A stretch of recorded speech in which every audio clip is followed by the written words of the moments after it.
Nagbago ngayon ang tono ng pananalita ng Malacanang ni Bongbong Marcos sa pamagitan ng kanyang tagapagsalita na si Asik Claire Castro.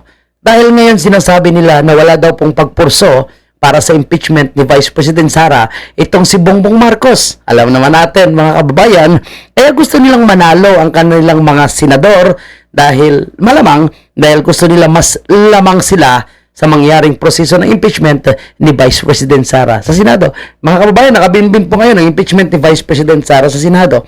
Pero, yung kapag kapanalo po ng 5 taga-supporter ni Vice President Sara, no, kasama nga po itong Senator Bongo, Senator Bato, Senator Marcolita, Senator Amy Marcos, and Senator Camille Villar, plus yung mga incumbent at nakaupo pang mga senador ngayon, no, malinaw na panalo pa rin si Vice President Sara kung numero po yung ating titingnan.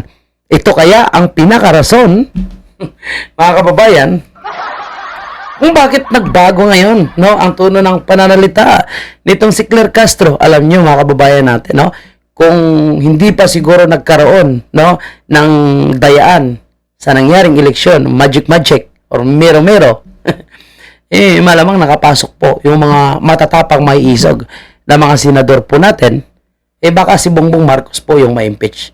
Anyway, bago natin pakinggan itong sinasabi po ni Claire Castro, ito pakita ko lang sa atin lahat, mga kababayan. So, ito yung nasa screen po natin, kung saan nyo nakikita nyo po, no?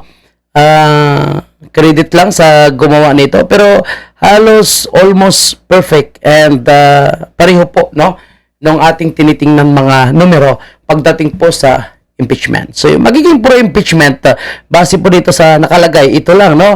And of course, si Kisa Dikilay, si Hontiveros, and of course, itong budol na Tolpo, Lito Lapid, Kiko Pangilinan, and Sir Erwin Tolpo. So, 6 agad yung siguradong magpapa-impeach kay Vice President Sara. Punta tayo sa medyo maglalaro.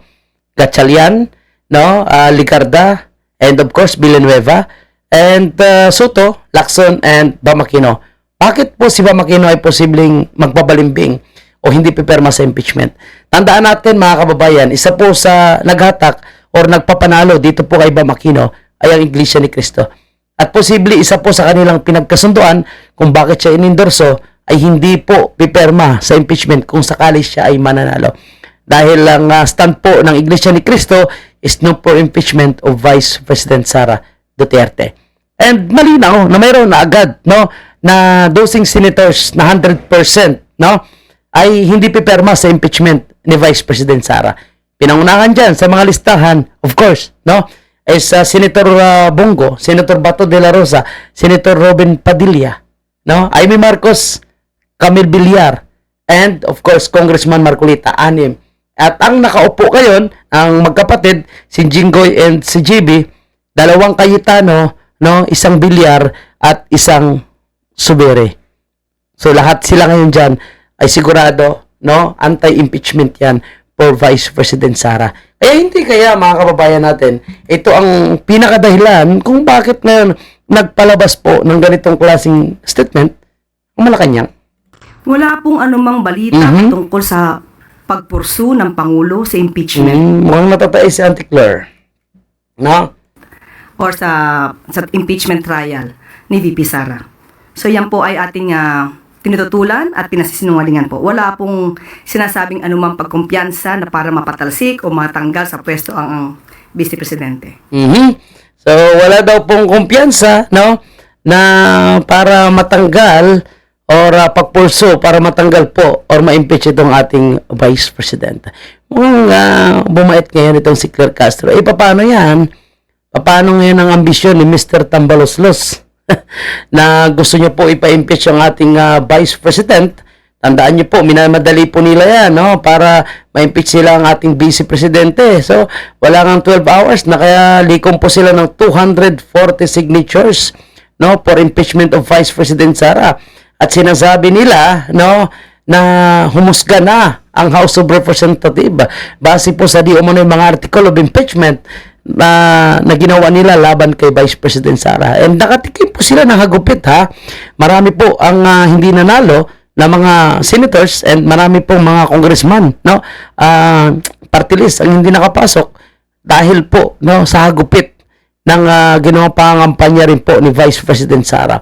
And although hindi lahat ng mga nasa Duterte ay nakapasok, pero ganun pa man, mataas ang numero na nakuha po nila. At kung totoong nagkaroon ng dayan, posibleng panalo po ang lahat ng mga Duterte. Anyway, mga kababayan po natin, narinig po natin, no? Ngayon ay dinideny na po nila. And siyempre, huwag tayo maniwala. Ang inang yan, itong mga denial na ito, ilang bisis na po nila ito ginawa Yung denial ng pagpapaaresto kay President Duterte, denial yung pagpuproseso ng impeachment kay Vice President Sara, denial, no? Patungkol po sa mga raid at kaso ng mga Duterte. Dinideny nila, pero, di ba?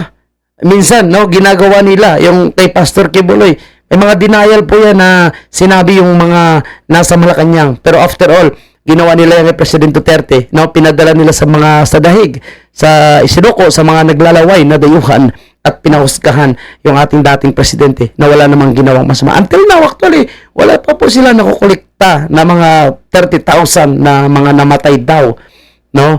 At ilan na yung na-file nila doon? I think 43 lang. At itong impeachment, sabi ni Marcos Jr., no? Ayaw niya, pero anong nangyari? Natuloy po yung impeachment. Kaya wag tayo maniwala dyan sa sinasabi ni Claire Castro. Baka ito po ay isang pandilin lang na naman para tayo ay manahimik. Mga kababayan po natin, hindi tayo basta-basta manahimik. At sana po ituloy ni Asi Cardima ang kanyang final na impeachment laban kay Marcos Jr. Tingnan natin kung sino yung mas kuhusgahan at kung sino ngayon, no, ang mai-impeach kahit siya ang sitting president po natin.